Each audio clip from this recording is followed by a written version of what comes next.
Meus queridos, a paz do Senhor. Eu sou o Diácono Claudino Machado e esta é mais uma das nossas pequenas reflexões com base na leitura diária da revista Lições Bíblicas da CPAD, nesse terceiro trimestre de 2022, a lição dos adultos, que está tratando sobre apologética.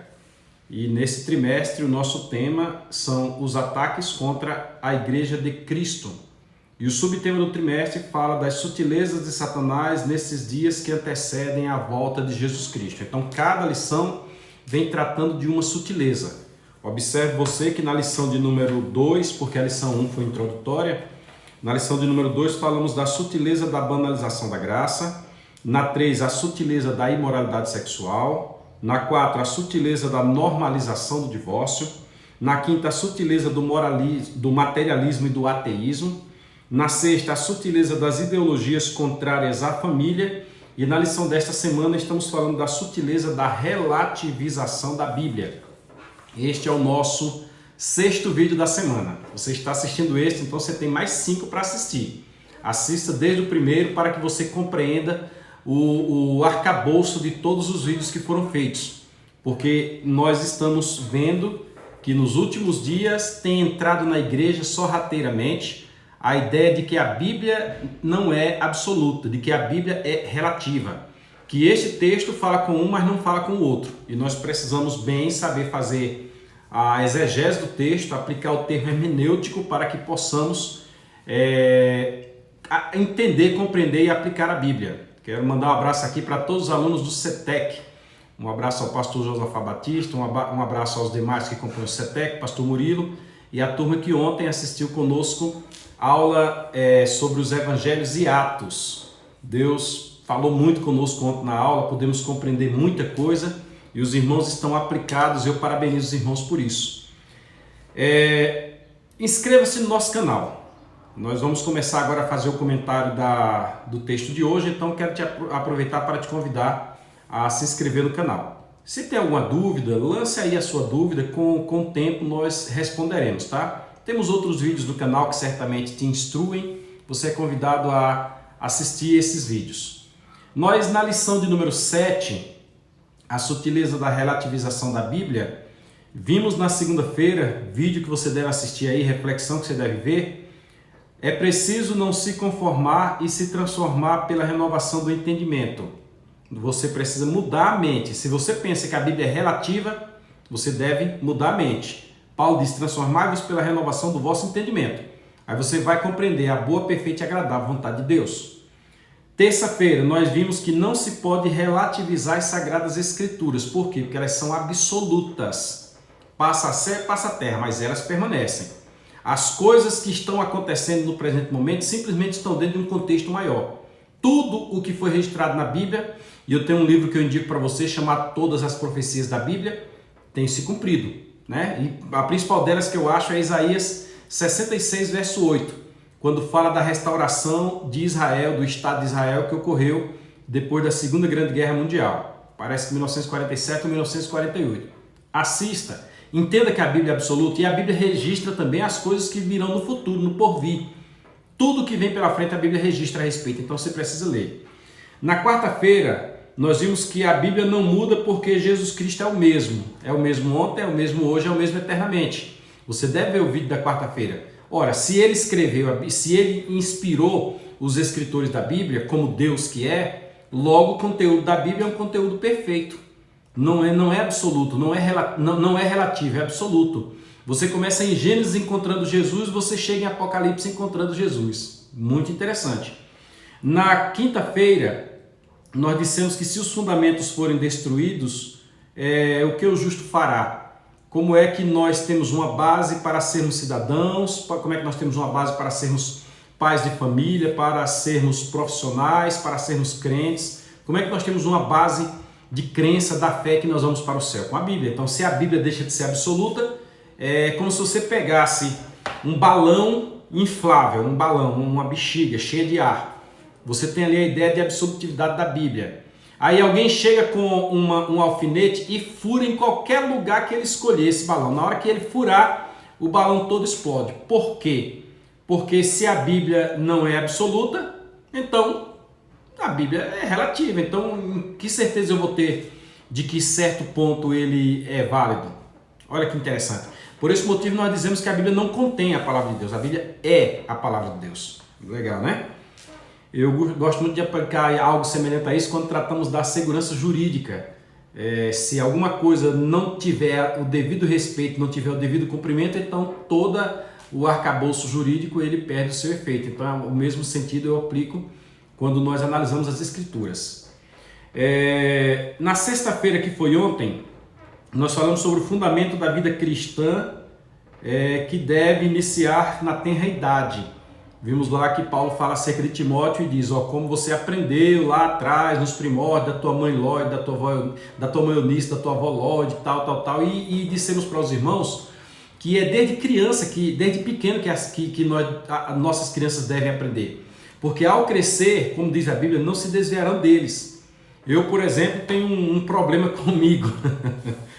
Uma vez eu fui xingar e meu pai, eu estava correndo dentro de casa na cidade de Delmiro Gouveia, lá no bairro Bom Sucesso, no bairro Campo Grande, e eu correndo ali, aprontando com meu irmão, eu xinguei um nome. Meu pai estava deitado e disse, como é que é?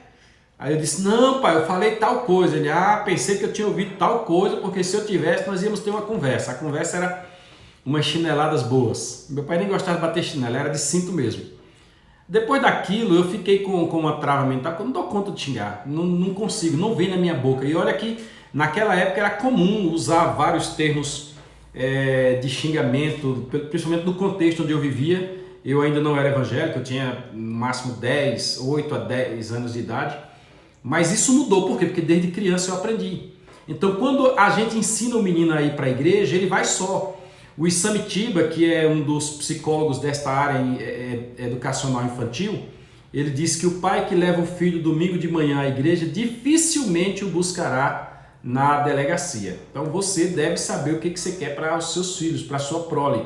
Ensine a palavra de Deus, porque ele crescendo, aprendendo a palavra de Deus, ele não vai entrar pelo caminho do relativismo, ele não vai entrar por muitos caminhos e alguns desvios que tem por aí, desvios éticos, morais e de conduta, etc. Provavelmente ele não, né? É complicado, mas a tendência é pequena demais, se por acaso ele aprender e mudar de rumo. E hoje nós leremos também, ainda na segunda carta a Timóteo, no capítulo 3 e no versículo 16, cuja epígrafe diz: as Escrituras como única regra de fé e conduta. As Escrituras como única regra de fé e conduta. Conforme nós já avisamos ontem e hoje também, nós estamos lendo na NVI, tradução NVI, Nova Versão Internacional, e estamos de uso da Bíblia de Estudo NVI. Então você deve procurar, não faz muita diferença, mas às vezes um termo muda, né? Recentemente eu fiz uma pesquisa e em Atos 17:9, numa tradução, inclusive a tradução oficial das Assembleias de Deus no Púlpito, que é a Almeida Revista e Corrigida, diz que um personagem bíblico de nome Jason foi levado perante as autoridades e prestou esclarecimentos. Aí numa outra tradução diz, não, ele prestou fiança, ele foi preso e pagou fiança. Então, se você analisa o contexto ali, você consegue compreender melhor com a expressão fiança. Então eu indico sempre qual é a versão que nós estamos utilizando, porque se estiver diferente da tua, você poderá verificar e fazer alguma comparação, certo? Vamos ao versículo 16, capítulo 3, segunda carta de Paulo a Timóteo. Onde é que Paulo estava quando escreveu a segunda carta? Preso. Paulo havia sido preso, foi julgado, aguardou julgamento por anos a fio, me parece que 3 ou 4 anos de prisão domiciliar, diga-se de passagem. Foi julgado, foi absolvido, estava solto, foi preso novamente. Um obreiro aí, um tal de Alexandre Latrueiro, entregou Paulo. O rei Nero passou a mão nele, que é o que queria. E Paulo estava aqui às vésperas de ser preso.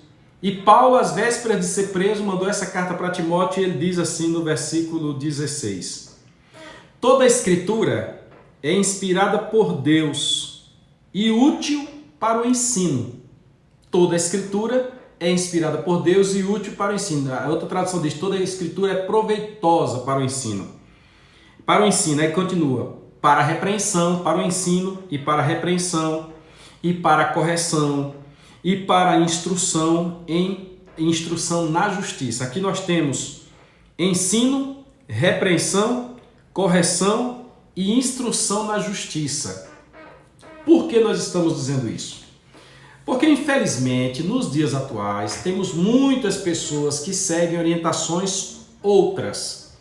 Seguem orientações de livro de autoajuda, seguem orientações de pessoas que tiveram visões, revelações. Eu lembro que há algumas décadas, um irmão teve uma revelação de que foi no inferno.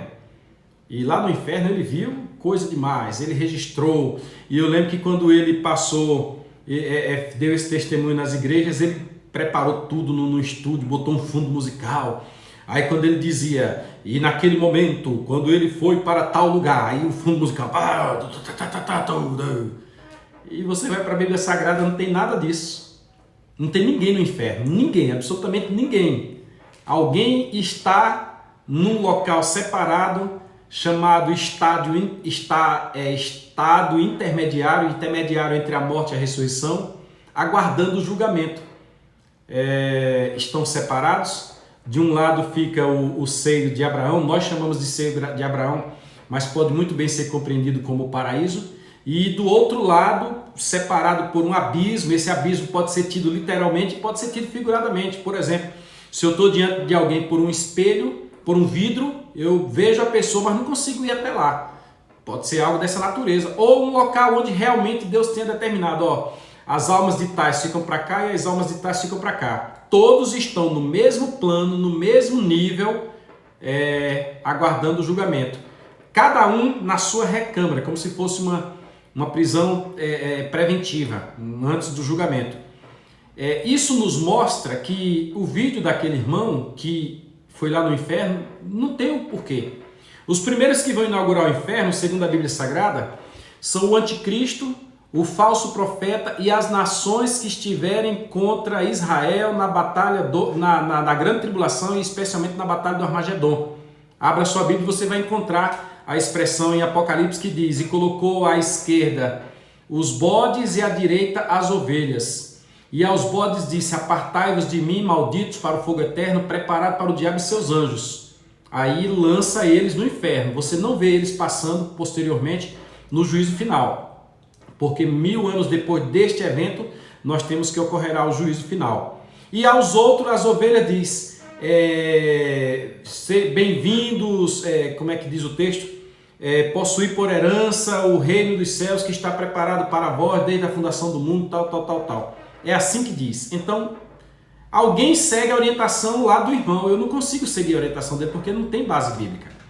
Aí alguém, como aconteceu uma vez nas nossas igrejas, alguém usou o púlpito da igreja para trazer uma parábola e ele estava com raiva de alguém lá e trouxe uma parábola que tinha uma arca e o leão estava dentro da arca e o objetivo do leão era comer os animais que estavam dentro. Não tem base bíblica, aí as pessoas entram por esse caminho. Alguns, como já ensinaram aí em épocas passadas, ensinaram a ideia do purgatório. Tem o purgatório e está utilindrado uma moeda no fundo do gasofilaço, a alma sai do purgatório. Aí Martinho Lutero veio e tome 95 teses lá na Catedral de Wittenberg para mostrar que não tem purgatório nenhum. Eu tenho essas 95 teses. É interessante o argumento de Lutero com relação às 95 teses. Um apologeta. Martinho Lutero fez o serviço de um apologeta que nós estamos fazendo agora nesse trimestre também. Sendo assim, se você for seguir para aqui e para ali, você vai encontrar ideologias contrárias, diferentes.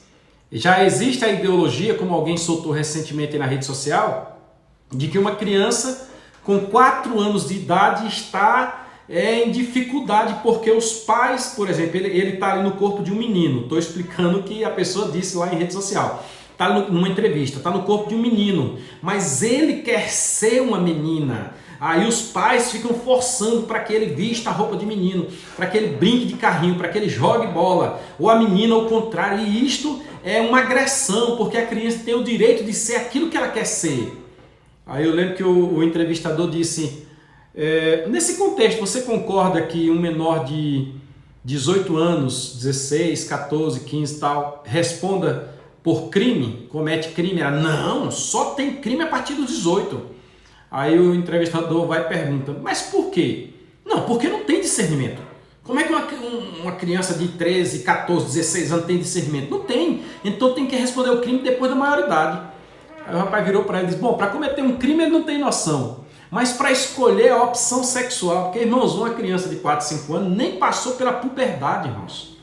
Depois da puberdade é que a pessoa começa a ver. Eu uma vez dei um estudo para os nossos jovens e adolescentes lá na congregação do Mimos 2, e eu mostrei, olha, quando a gente é criança, a vida da gente é como se fosse uma TV preto e branca, uma TV analógica, preto e branca, né? As imagens são ruins, etc.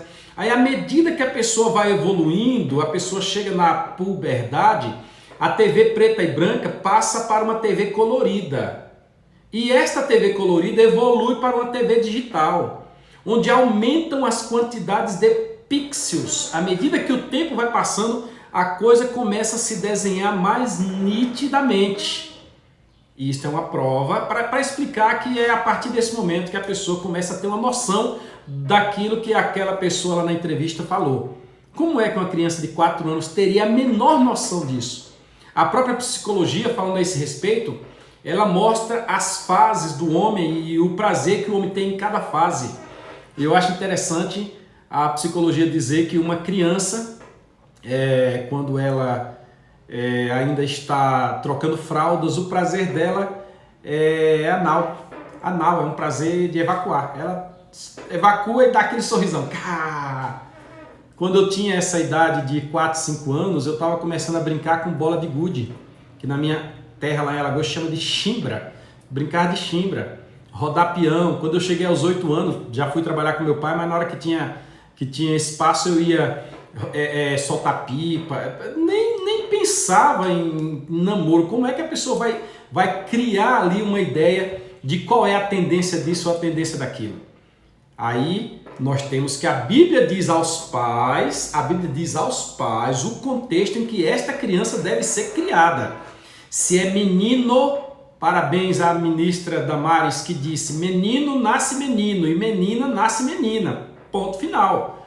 Uai, menino nasce menino e menina nasce menina. Pode ser que o contexto social, vez que ele é uma folha em branco, ele é uma folha branca que não tem nada escrito aqui. O contexto social leve a ele a tender para este caminho ou para aquele caminho. Mas se usar a Bíblia como única regra de fé, conforme é o nosso objetivo na live de hoje, pois a Bíblia não é relativa e absoluta, se usar a Bíblia como regra de fé, vai entender que Deus lá atrás os fez macho e fêmea. E os fez para que eles fossem felizes, eles pudessem procriar, eles pudessem povoar a terra e dominar sobre ela e assim por diante. Ele os fez macho e fêmea. E que é com macho e fêmea que tudo continua, que tudo dá certo. Então a utilização da Bíblia, ou ensinando o menino no caminho que ele deve andar desde criança, o menino, a menina, etc. Não estou aqui fazendo apologia a... Não, menina tem que ir para o fogão. Não estou falando nada disso. Eu estou dizendo homem tem que ser homem, mulher tem que ser mulher. Pronto, só isso. Não existe meio termo, não existe alteração da natureza. Não existe. Então, se nós usarmos a Bíblia como regra de fé e prática, nós vamos aplicar a Bíblia para muitas outras coisas. Eu poderia aqui extrapolar o tempo, que já extrapolou, já vamos em 18 minutos, e falar sobre a teoria da criação, da evolução, gente. A teoria da evolução é uma ideia que Charles Darwin copiou de Lamarck e que hoje as escolas acham mais lógicas e aplicam.